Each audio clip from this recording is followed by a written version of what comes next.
Hello everyone.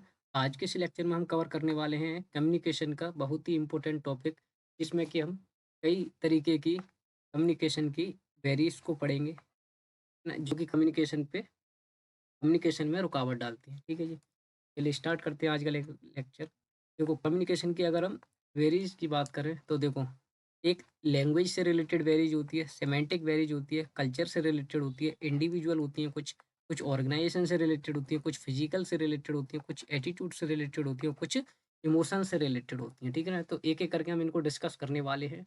अगर हम बात करें सेमेंटिक की, सेमेंटिक के अंदर कौन कौन सी चीज़ आती हैं जो कि हमारे बॉडीली एक्सप्रेस करे जाते हैं। जैसे कि हम कोई चीज़ कहना चाह रहे हैं, सामने वाला उस तरीके से एक्सप्लेन हमको नहीं कर पा रहा है, तो वो सिमेंटिक वेरूज हो गई। वो कौन-सी हो गई? सिमेंटिक हो गई वो, है ना? क्योंकि बॉडीली एक्सप्रेस्ड मैसेज, सिंबल से रिलेटेड डिफरेंस मीनिंग, कि देखो हमने कुछ और तरीके का सिंबल दिखाया सामने वाले को, उसने कुछ और तरीके से समझा, है ना? उसने कुछ और मीनिंग निकाल लिया उसका, तो वो भी सिमेंटिक से रिलेटेड होती है।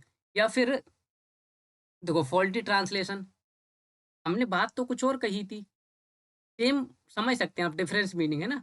या फिर फॉल्टी ट्रांसलेशन, गलत समझ लेता है सामने वाला। या फिर अनक्लेरिफाइड एजम्पशन होती है कि हमने बात तो कही, लेकिन सामने वाले ने वो क्लियरली नहीं समझ पाई, क्लेरिफाई नहीं कर पाया वो कि वास्तव में हम कहना क्या चाहते थे। या फिर टेक्निकल जार्गन का मतलब क्या होता है कि कुछ ऐसी लैंग्वेज को यूज करना कि एक ही लिखे हुए शब्द के कई सारे मीनिंग हो जाते हैं, है ना? तो वो टेक्निकल जार्गन के अंदर आ जाता है, जो कि टेक्निकल से रिलेटेड होती है। कुछ है, उसके बाद है बॉडी लैंग्वेज और गेस्चर से डिकोडिंग है। अब बॉडी लैंग्वेज का मतलब क्या होता है? अब जैसे कि देखो, कुछ बात तो हमने कही, और जब हमने एक्सप्लेन करना चाहा तो जो हमारे हैंड से एक्सप्रेस कर रहे हैं हम, वो कुछ और दिशा में भाग रहे हैं, तो ये भी चीज़ हो जाती है। उसके बाद साइकोलॉजिकल में अगर हम बात करें तो साइकोलॉजिकल में क्या है? प्रीमैच्योर इवैल्यूएशन है, लैक ऑफ अटेंशन है, कि हमारा ध्यान ही नहीं है उस चीज़ पे जो चीज़ हम करना चाह रहे हैं ना, जो बात कहना चाह रहे हैं। या फिर loss by transmission and poor retention, या फिर ध्यान तो है हमारा, लेकिन ठीक ढंग से नहीं है उस पे। या फिर डिस्ट्रैक्ट हो रही है कोई चीज़। ऑर्गेनाइजेशन में क्या है कि ऑर्गेनाइजेशन ने कुछ ऐसी पॉलिसी लागू कर रखी है, कुछ और ऐसे रूल्स रेगुलेशंस चलते हैं ऑर्गेनाइजेशन में, क्योंकि आपस में वार्तालाप करने में बाधा डालते हैं एक, है ना? या फिर स्टेटस की बात कर लें हम, कॉम्प्लेक्सिटी हो जाती है ऑर्गेनाइजेशन स्ट्रक्चर में, कि एक जगह से दूसरी जगह जाने में वो चीज़ क्या है, दिक्कत हो रही है ना? अब हमें कोई अगर बात कहनी है, तो दूसरे बंदे तक अगर हमें वो बात पहुँचानी है, तो वो ठीक ढंग से नहीं पहुँच पा रही है ना? तो वो किसमें आ जाती है? कॉम्प्लेक्सिटी, एक ऐसा स्ट्रक्चर बना रखा है उन्होंने, जो कि बात करने को सही तरीके से एक्सप्लेन नहीं करवा पा रहा है ना? उसके बाद है ऑर्गेनाइजेशनल फैसिलिटी, कि उन्होंने कोई फैसिलिटी ऐसी प्रोवाइड नहीं कर रखी है कि जिससे काम करने वाले जो लोग हैं, वो अच्छे ढंग से काम करें, है ना? तो ये भी एक बैरिज हो जाती है ऑर्गेनाइजेशन की। अच्छा, पर्सनल में क्या है कि fear of challenge to authority. Fear का मतलब क्या है? डर होना एक तरीके से। लैक ऑफ कॉन्फिडेंस, यानी कॉन्फिडेंस की कमी होना सुपरवाइज़र में या फिर सबॉर्डिनेट में। और अनविलिंगनेस टू कम्युनिकेट, या फिर कम्युनिकेट करने का ही मन नहीं करता किसी का। या फिर लैक ऑफ प्रॉपर इंसेंटिव, या फिर उनको जो आगे बढ़ने के लिए बोला ही नहीं जाता, यानी या फिर वो बढ़ना ही नहीं चाहते आगे, है ना? तो ये लैक ऑफ प्रॉपर इंसेंटिव में आ जाता है, वेरीज बोलते हैं। उसके बाद है फिजियोलॉजिकल वेरीज की कुछ और, अब पढ़ते हैं कुछ अदर वेरी जो कि कम्युनिकेशन में इंक्लूड करी जाती है, जैसे कि फ़िल्टरिंग। फ़िल्टरिंग का मतलब क्या हो गया कि देखो, हमने सामने वाले को कुछ बोला, और ये मोस्ट ऑफ क्या होता है, लेडीज़ों में ज़्यादा होता है ना? फीमेल्स में ज़्यादा होता है। ये क्या होता है कि देखो, हमने तो कुछ और कहा था, है ना? 2 लेडीज़ों ने आपस में तो कुछ और बात करी थी। लेकिन जब वो बात उसने दूसरे को बताई, तो क्या करा उन्होंने? फ़िल्टर कर दी इन्फॉर्मेशन। यानी कि उन्होंने बढ़ा चढ़ाकर बोल दिया वो, या फिर कम इन्फॉर्मेशन पहुँचाई वहाँ तक। यानी हमने 4 बातें कहीं, दूसरे ने जब हमने किसी को 4 बातें कहीं, उसने अगर तीसरे बंदे को वो बात बताई है, तो उसने कम बताया या फिर ज़्यादा बताया उसके बारे में, तो वो चीज़ हो जाती है, वो फ़िल्टर हो जाता है उसका। अच्छा, उसके बाद है सेलेक्टिव परसेप्शन। सेलेक्टिव परसेप्शन का मतलब क्या हो गया कि देखो,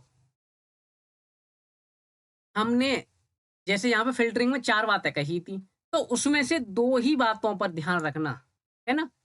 जो ज़रूरत की थी या फिर जो ज़रूरत की नहीं थी, कुछ भी हो सकता है। तो सेलेक्टिव परसेप्शन का मतलब जब सामने वाला बंदा कुछ कहना चाह रहा है और हम क्या सुनना चाह रहे हैं, केवल जो चीज़ हमें लग रहा है कि सुननी चाहिए वही सुन रहे हैं हम, है ना? जबकि ज़रूरत की चीज़ तो कुछ और भी हो सकती है, ज़रूरत की बात है तो कुछ और भी कही होगी उसने, है ना? तो ये सेलेक्टिव परसेप्शन होता है। इमोशनल डिस्कनेक्ट कि जब एक बंदा दूसरे बंदे से कुछ बोलना चाहता है, तो उन दोनों के इमोशंस क्या हो रहे हैं, आपस में कनेक्ट नहीं हो पा रहे हैं, है ना? कनेक्ट नहीं हो पा रहे हैं। अच्छा, लैक ऑफ सोर्स, फ़ैमिलियरिटी और क्रेडिबिलिटी कि भरोसा ही नहीं है हमें सामने वाले पे। या फिर बात कर लें हम जेंडर डिफरेंस की, कि देखो फीमेल और मेल अगर बात कर रहे हैं आपस में तो उनमें जेंडर डिफरेंस है। यानी कि जब फीमेल लेडी अगर फीमेल अगर कोई बात कह रही है मेल से, तो वो कुछ ऐसी बात कह रही है फीमेल से रिलेटेड जो कि मेल बंदा नहीं समझ पा रहा है, या फिर मेल बंदा ऐसी बात कह रहा है फीमेल से जो कि नहीं समझ पा रही है वो, है ना? तो ये चीज़ हो जाती है। तो ये भी वेरीज़ में ही आता है। या फिर एक वर्क प्लेस गॉसिप हो जाता है। डिफरेंस मीनिंग, डिफरेंट सेंडर और रिसीवर का डिफरेंस मीनिंग है, या फिर बाइस्ड लैंग्वेज है। तो ये सारी चीज़ें इसमें आ जाती हैं। अब बैरियर्स टू इफेक्टिव कम्युनिकेशन कौन से? Communication is defined as the process by which information is exchange. कौन सी इंफॉर्मेशन एक्सचेंज करनी है between individual through a system of science symbols, कुछ भी हो सकते हैं। The concept of communication involve sender a message and recipient. देखो, अगर सामने वाले बंदे ने कोई बात कही, है ना, एक बंदे से, और वो एक्सचेंज कर रहे हैं, वो साइंस के थ्रू या फिर सिंबल्स के थ्रू अपनी इंफॉर्मेशन को एक्सचेंज कर रहे हैं, है ना? तो सेंडर और रिसीवर 2 बंदे हैं। सेंडर ने कुछ बात बोली रिसीवर को, रिसीवर ने वो बात नहीं समझी उस हिसाब से, है ना? तो ये भी चीज़ हो जाती है। या फिर सेंडर सेंड कर रहा है कोई मैसेज, रिसिपिएंट रिसीव कर लेता है, ठीक है, यहाँ तक तो। Process of communication is never smooth. ज़रूरी नहीं है कि हर बार ही उनका कम्युनिकेशन जो है वो ठीक ही चले, है ना? इसमें ये इफेक्टिव होता है कम्युनिकेशन की वेरीज़ से, और जो कि वेरीज़ हमने पिछले लेक्चर में, पिछली स्लाइड में पढ़ी थी। वेरीज़ जो होती हैं कम इफेक्टिव कम्युनिकेशन वो रिलेट करती है, वो कन्फ्यूजन करती हैं, लीड टू इनकरेक्ट इन्फॉर्मेशन के गलत इन्फॉर्मेशन पहुँचाती हैं, है ना? वो कन्वे करती हैं मिसकम्युनिकेशन को, क्या? वेरियस वेरीज़, ठीक है ना? जो कि हमारे कम्युनिकेशन को इफेक्टिव नहीं होने देती, which can lead to loss of business. इससे क्या होता है, भई अब बात ठीक ढंग से नहीं पहुँच पा रही है, कम्युनिकेशन ठीक ढंग से नहीं हो पा रहा है, तो लॉस तो होगा ही होगा बिज़नेस का। तो यही था आज के लेक्चर में हमारे में, और आगे के लिए बने रहिए हमारे चैनल के साथ, एमके कॉमर्स क्लासेस के साथ। हमारी ईमेल आईडी भी यहाँ पे दे रखी है, कोई अगर डाउट होता है आपको, ईमेल आईडी या फिर व्हाट्सएप नंबर हमारा दे रखा है, यहाँ पे आप कॉन्टैक्ट